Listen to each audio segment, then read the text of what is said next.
Sarpanch news पंच। जी हाँ, इस कार्यक्रम के जरिए हम आप तक हर रोज पहुंचाते हैं वो तमाम खबरें जिन पर रहती है हम सभी की नजर। और आज न्यूज पंच में जिन 3 प्रमुख खबरों की होगी बात, सबसे पहले कर लेते हैं उन 3 प्रमुख खबरों का रुख। तो आज सबसे पहले बात होगी यूएसए डिपोर्ट हुए भारतीयों पर आखिर क्यों संसद में विपक्ष के द्वारा किया जा रहा है हंगामा। हालांकि अब से कुछ ही देर में इसको लेकर विदेश मंत्री एस जयशंकर राज्यसभा में अपना बयान भी देंगे और क्या कुछ कहेंगे उस पर रहेगी हमारी नजर। लेकिन इसके साथ ही जो दूसरी प्रमुख खबर है वो है उत्तर प्रदेश से जुड़ी हुई। तो उत्तर प्रदेश से जुड़ी हुई ये दूसरी खबर, जहां आपको बता दें कि दिल्ली के साथ साथ कल मिल्कीपुर में भी उपचुनाव हुआ, मतदान हुए और काफी अच्छा मतदान प्रतिशत वहां पर दर्ज किया गया। लेकिन उसके बाद में अखिलेश यादव के बोल आखिर क्यों बिगड़ गए, बताएंगे विस्तार से आपको। साथ ही तीसरी प्रमुख खबर है यूएस से जुड़ी, जहां महिला खेलों में ट्रांसजेंडर्स की अब नो एंट्री हो गई है। जी हाँ, एक बड़ा आदेश दिया गया ट्रंप की तरफ से। क्या है ये पूरा आदेश और क्या है इसके मायने, बताएंगे विस्तार से आपको। लेकिन इसी के साथ न्यूज पंच की कर लेते हैं शुरुआत। तो संसद के बजट सत्र का आज 5वां दिन है और आज भी संसद के दोनों सदनों में यानी कि राज्यसभा और लोकसभा में हंगामा देखने को मिला। हंगामे के साथ साथ आज दोनों सदनों में सत्र की शुरुआत हुई और 12 बजे तक के लिए दोनों सदनों को स्थगित कर दिया गया, जिसके बाद 12 बजे लोकसभा की कार्रवाई 2 बजे तक के लिए एक बार फिर से स्थगित कर दी गई। तो वहीं राज्यसभा की अगर बात करें तो राज्यसभा में विपक्ष की तरफ से अमेरिका से वापस आए भारतीयों की स्थिति स्पष्ट करने को लेकर नोटिस दिया गया, जिस पर विदेश मंत्री एस जयशंकर अब से कुछ ही देर में राज्यसभा में अपना बयान देंगे और फिर 3 बजे लोकसभा में भी उनका बयान होगा। सभापति ने इस दौरान कहा कि सरकार की तरफ से इस मामले में प्रस्ताव आया है कि अमेरिका से आए लोगों की वस्तु स्थिति को लेकर पूरी जानकारी विदेश मंत्री की तरफ से दी जाएगी। तो वहीं विपक्षी दलों के कुछ नेताओं ने अमेरिका से कथित अवैध प्रवासियों को वापस भारत भेजे जाने के मुद्दे पर आज संसद परिसर में हथकड़ियां पहन करके विरोध प्रदर्शन किया है। करेंगे इस पर चर्चा, लेकिन उससे पहले एक नजर डालेंगे ग्राफिक्स पर। तो अमेरिका से डिपोर्ट किए गए भारतीयों का जो मुद्दा है वो इस वक्त सबसे ज्यादा गरमाया हुआ है, क्योंकि इसको लेकर के एक फ्लाइट 104 भारतीयों को लेकर के अमृतसर पहुंच चुकी है। यूएस में अवैध रूप से दाखिल हुए 104 भारतीयों पर यह सियासत इस वक्त की जा रही है और ये सियासत जो है अब संसद में भी उछलने लगी है। विपक्ष की तरफ से सबसे बड़ा मुद्दा ये उठाया जा रहा है इस वक्त और हथकड़ी लगाकर विपक्ष ने आज प्रदर्शन भी किया है। विपक्षी नेताओं की तरफ से जोरदार प्रदर्शन आज ये किया गया है संसद में। और संसद में अगर हम देखें तो न सिर्फ लोकसभा बल्कि राज्यसभा दोनों ही सदनों में विपक्ष की तरफ से यह हंगामा लगातार किया जा रहा है। और अब से कुछ ही देर बाद हम सुनेंगे राज्यसभा में जब विदेश मंत्री एस जयशंकर आखिर इस पूरे मुद्दे को लेकर क्या कुछ कहेंगे, उस पर नजर हमारी लगातार बनी हुई है। लेकिन साथ ही अगर हम देखें तो इस मुद्दे को लेकर के सबसे ज्यादा हंगामा विपक्ष की तरफ से किया जा रहा है। सीधा रुख करेंगे इस वक्त राज्यसभा का, एस जयशंकर क्या कुछ कह रहे हैं सुनते हैं। Deportation of Indian nationals from the USA, Honorable External Affairs Minister. Thank you, sir. Mr. Chairman, I rise to apprise the House of certain developments pertaining to deportation of Indians from the USA. Honorable members are aware that people-to-people exchanges constitute the bedrock of our deepening ties with the United States. Indeed, more than any other relationship, mobility and migration has had a key role to play in enhancing its quality. Sir, the House would also share the view of the government that it is in our collective interest to encourage legal mobility and discourage illegal movement. In fact, illegal mobility and migration has many other associated activities also of an illegal nature. Moreover, those of our citizens who have been inveigled into illegal movement themselves become prey to other crimes. They are trapped into both moving and working under inhumane conditions. Members are aware that unfortunately there have even been fatalities in the course of such illegal migration. Those who have returned have also testified to their harrowing experiences. Mr. Chairman, sir, it is the obligation of all countries to take back their nationals if they are found to be living illegally abroad. This is naturally subject to an unambiguous verification of their nationality. This is not a policy applicable to any specific country, nor indeed one only practiced by India. It is a general accepted principle in international relations. Sir, honorable members would be aware that the process of deportation is not a new one. I repeat, not a new one, and has been ongoing for several years. I would like to share with the House details of deportation from the United States since 2009. Their numbers, years-wise, as available with our law enforcement authorities, is as follows. 2009, number of deportees, 734. 2010, 799. 2011, 597. 2012, 530. 2013, 515. 2014, 591. 2015, 708. 2016, 1303. 2017, 1024. 2018, 1180. 2019, 2042. 2020, 1889. 2021, 805. 2022, 862. 2023, 617. 2024, 1368. 2025, 104. So, deportations by the US are organized and executed by the Immigration and Customs Enforcement, ICE, authorities. The standard operating procedure for deportation by aircraft used by ICE, that is effective from 2012. I repeat, that is effective from 2012, provides for the use of restraints. However, we have been informed by ICE that women and children are not restrained. Further, the needs of deportees, including during transit, related to food and other necessities, including possible medical emergencies, are attended to.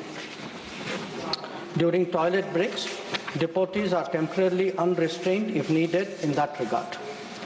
This is applicable to chartered civilian aircraft as well as military aircraft. There has been no change, I repeat, no change from past procedure for the flight undertaken by the US on 5 February 2025. Honorable Chairman, sir, we are, of course, engaging the US government to ensure that the returning deportees are not mistreated in any manner during the flight. At the same time, the House will appreciate that our focus should be on strong crackdown on the illegal migration industry, while taking steps to ease visas for the legitimate traveler. On the basis of information provided by returning deportees about the agents and others involved, law enforcement agencies will take necessary preventive and exemplary actions. I thank you. One second. Please take your seat. Honorable members, take your seat. Will you take your seat? The House has to be run on some rules. Yes, sir. Your leaders are aware of it. Sir, I am aware and that's why I spoke. Please take your seat. Your party has not given your name. Honorable members, under Rule 251, a statement may be made by a minister on a matter of public importance with the consent of the chairman, but no question shall be asked at the time of the statement is made. 1 second. Have some patience. Don't jump the gun. My permission was taken by the Honorable External Affairs Minister to make the statement today. There was a request from the leader of the opposition, and that was agreed by the Parliamentary Affairs Minister and leader of the House that, looking to the public sentiment and need for clarity, some brief interventions may be allowed. I examined the requests that came from both sides, and I took the call that I'll be making a departure that will not graduate to a precedent, and I would urge the members whose names have come to me to make brief interventions up to 3 minutes. I call upon Shri Randeep Singh Surjewala. 3 minutes. शुक्रिया सभापति जी। मौजूदा विषय जो विदेश मंत्री जी ने उठाया, तो विदेश मंत्री एस जयशंकर को आपने सुना, जिन्होंने राज्यसभा में सीधे तौर पर अपना बयान दिया। जो अवैध प्रवासी भारतीयों को अमेरिका से भारत लाया गया, उस पूरे मामले पर उन्होंने जवाब दिया। उन्होंने कहा कि ये एक सामान्य प्रक्रिया है, कोई पहली बार नहीं है। इससे पहले साल 2009 से लेकर अभी तक के सारे आंकड़े भी उन्होंने इसी के साथ बताए कि आखिर किस साल में कितने प्रवासी भारतीयों को भारत लाया गया है। इसी पर ताजा अपडेट भी लेंगे। इस वक्त हमारे साथ में हमारे सहयोगी ऋषि इस वक्त जुड़े, सीधा उन्हीं का रुख करते हैं। ऋषि, जिस तरीके से आज जवाब दिया गया, हालांकि हम देखें तो प्रवासी भारतीयों का मुद्दा आज सुबह से ही संसद के दोनों सदनों में गर्माता हुआ नजर आया, जिसको लेकर विपक्ष की तरफ से हथकड़ियां पहनकर प्रदर्शन भी किया गया। हालांकि अब जवाब भी उन्हें मिल चुका है।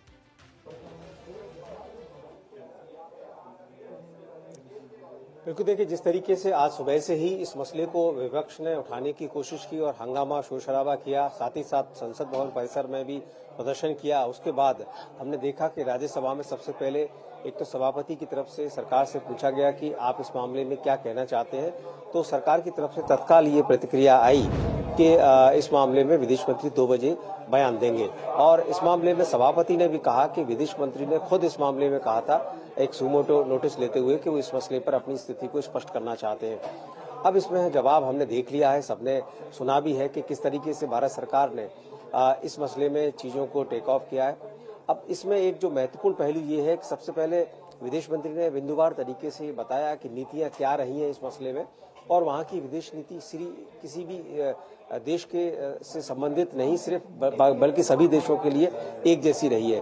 उन्होंने सदन में 2009 से लेकर अब तक जितने भी लोग वहां से डिपोर्ट किए, एक पूरा आंकड़ा वर्षवार सदन के पटल पर रखा, लेकिन ये भी बताया कि जो भी वहां से डिपोर्ट किए जा रहे हैं उनको पर्याप्त सुविधाएं उपलब्ध कराई गई हैं, उनको दवाइयां और उनको जो बाकी की नियमित जरूरत होती है, चाहे वो भोजन हो या टॉयलेट हो, वो सब उन्हें उपलब्ध कराए गए हैं।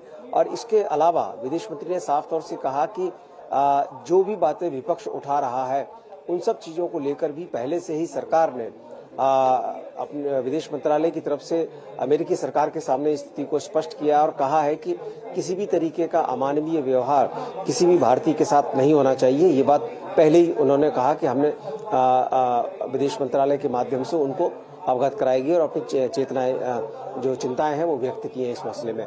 साफ तौर से विदेश मंत्री ने कहा कि ये जो पूरा घटनाक्रम है, इस घटनाक्रम में भारत ने अपनी सभी जो उनकी चिंताएं हैं और जो इस मसले में सरकार ने अब तक जो कार्रवाई की है, जो बातें हुई हैं, उससे वो पूरी तरीके से अवगत है। और जो कार्रवाई हुई है वो सिर्फ अभी की कार्रवाई नहीं है, बल्कि ये 2009 से लगातार चली आ रही जो प्रक्रिया है उसी का हिस्सा है। जी ऋषि, अगर हम देखें तो 2009 से ही ये पूरी प्रक्रिया चल रही है, पूरा आंकड़े भी उन्होंने साझा किए आज संसद में। लेकिन कुल मिलाकर अगर हम देखें तो विपक्ष जो है लगातार इस मुद्दे को उठा रहा है, जबकि ये कोई नई प्रक्रिया नहीं है, पुरानी प्रक्रिया है। हर साल वहां से प्रवासी भारतीयों को लाया जाता है। उसके बावजूद भी कोशिश ये की गई कि इस मुद्दे को ज्यादा से ज्यादा उठाया जा सके, भुनाया जा सके संसद में, और सीधे तौर पर संसद का काम को रोकने की एक कोशिश कहीं ना कहीं से कहा जाए विपक्ष के द्वारा। क्योंकि इसको लेकर ओम बिरला की तरफ से भी कहा गया कि अगर आप सदन को नहीं चलने देंगे तो कहीं ना कहीं ये जो मतदाता हैं उनका अपमान कर रहे हैं विपक्षी नेता। बिल्कुल, देखिए, लोकसभा में जब ये हंगामा शोर शराबा हुआ और अभी भी हमने देखा कि वहां पर एक बार फिर से गतिरोध की वजह से सदन की कार्रवाई को वहां पर जो स्थगित करना पड़ा, तो इसकी मूल वजह यही है कि विपक्ष का जो व्यवहार है, जो हंगामा शोर शराबा है, वो कम से कम लोकसभा में अनवरत जारी है। हालांकि जो जानकारी मिली है कि लोकसभा में भी विदेश मंत्री इस मसले में अपना बयान देंगे, स्थिति को स्पष्ट करेंगे, लेकिन वहां भी गतिरोध जारी है। निश्चित तौर से मुद्दों को बनाने की पुरजोर कोशिश है और सुबह से ही हम देख रहे थे कि कांग्रेस के और अन्य पार्टियों के जो सांसद हैं तो किस तरीके से इस मसले पर अपनी प्रतिक्रियाएं दे रहे थे। और इसमें जो सबसे बड़ी बात है, उन्होंने जो प्रदर्शन किया वो सभी ने देखा कि किस तरीके से वो प्रदर्शन भी कर रहे थे। जैसे कि आपने भी बताया कि जो जंजीरें बांधकर जो उन्होंने प्रदर्शन किया, तो ये उनकी रणनीति का हिस्सा ही कहा जाएगा, क्योंकि ये विदेश से जुड़ा हुआ मसला है और भारतीयों के सम्मान से जुड़ा हुआ मसला है। तो इसमें भी जो भारतीय जनता पार्टी के जो तमाम सांसद हैं उनका कहना था कि इस पर राजनीति नहीं होनी चाहिए, बल्कि ये भारत के जो एक तरीके से गरिमा है उसके खिलाफ विपक्ष है जो व्यवहार कर रहा है। तो ये पूरी की पूरी कवायद, जैसे कि आपने बताया कि स्पीकर ने भी बार बार विपक्ष की सदस्यों से पूछा कि आप प्रश्नकाल क्यों नहीं चलने देना चाह रहे, और प्रश्नकाल बहुत बड़ी जरूरत है और ये आपके लिए ही है, क्योंकि विपक्ष ही सरकार से प्रश्न करने का जो अधिकार है और जो कार्यवाही में अलग अलग मंत्रालयों में जो जानकारी लेने का अधिकार है उन्हीं के पास प्रश्नकाल के माध्यम से ही मिलता है। तो वहां पर भी हमने देखा कि गतिरोध रहा, लेकिन राज्यसभा में वस्तु स्थिति थोड़ी सी इससे ठीक रही।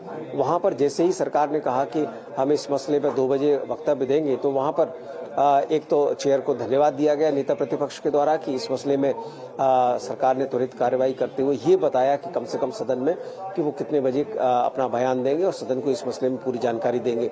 लेकिन जिस तरीके से अभी हम कह सकते हैं कि इस बयान के बाद भी विपक्ष के पास किसी भी स्टेटमेंट मिनिस्टर के द्वारा दिए जाने के बाद ये राज्यसभा की कार्यवाही का हिस्सा होता है कि उन्हें प्रश्न पूछने का अधिकार होता है और इन प्रश्नों के माध्यम से भी वो अपनी जो क्वेरीज हैं वो विदेश मंत्री से जानने की कोशिश कर रहे हैं। देखते हैं कि इस पूरे घटनाक्रम में, प्रश्न पूछने के घटनाक्रम में क्या कुछ बातें निकलकर सामने आती हैं। जी, लगातार बनी रहेगी, लेकिन इसी के साथ अमृतपाल हमारे एक और सहयोगी इस वक्त हमारे साथ जुड़ गए हैं।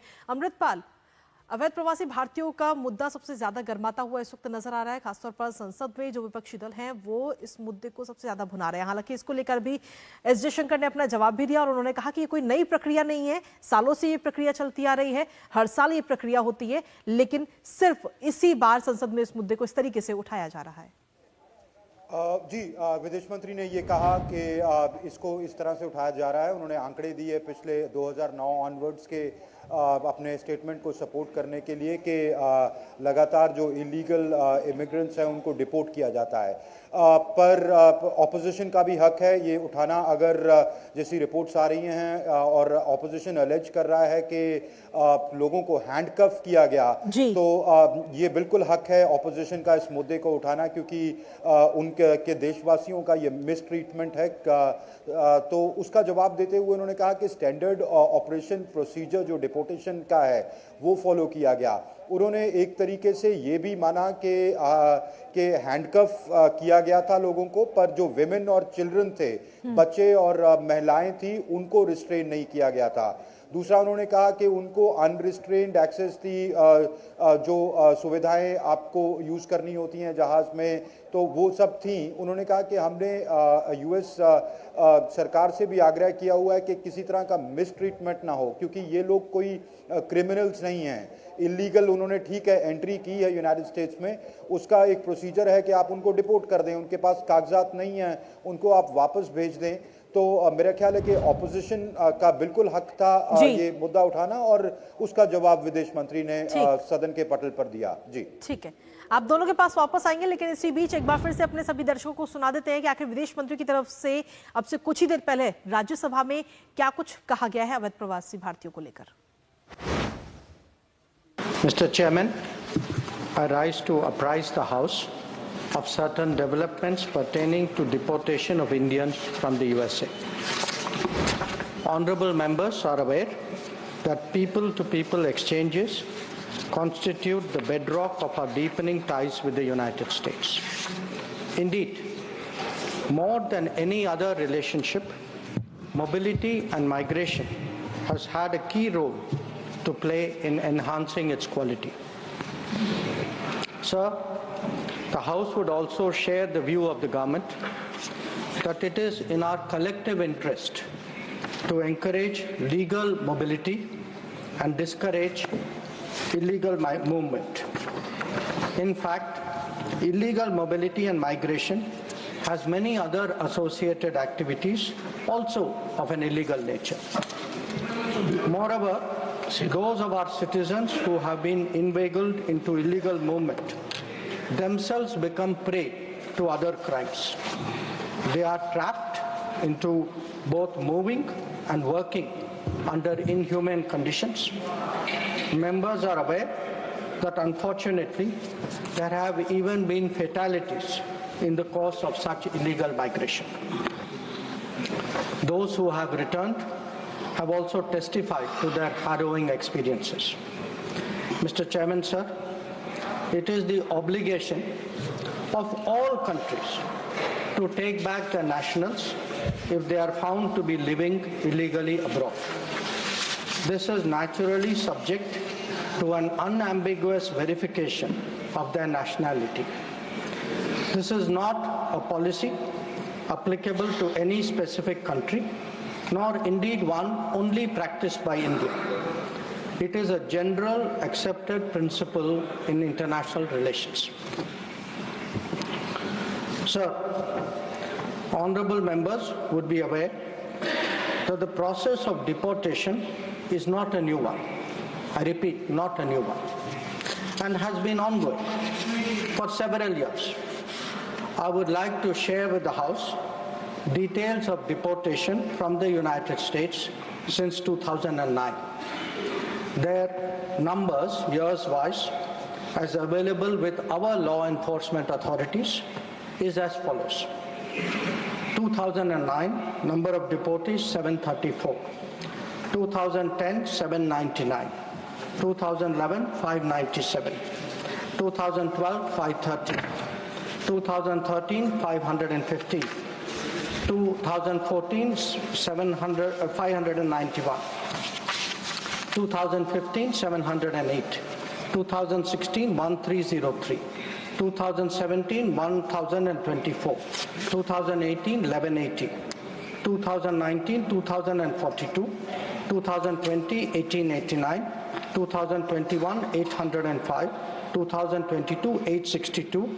2023, 617.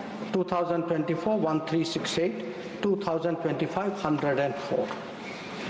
Sir, deportations by the US are organized and executed by the Immigration and Customs Enforcement ICE authorities.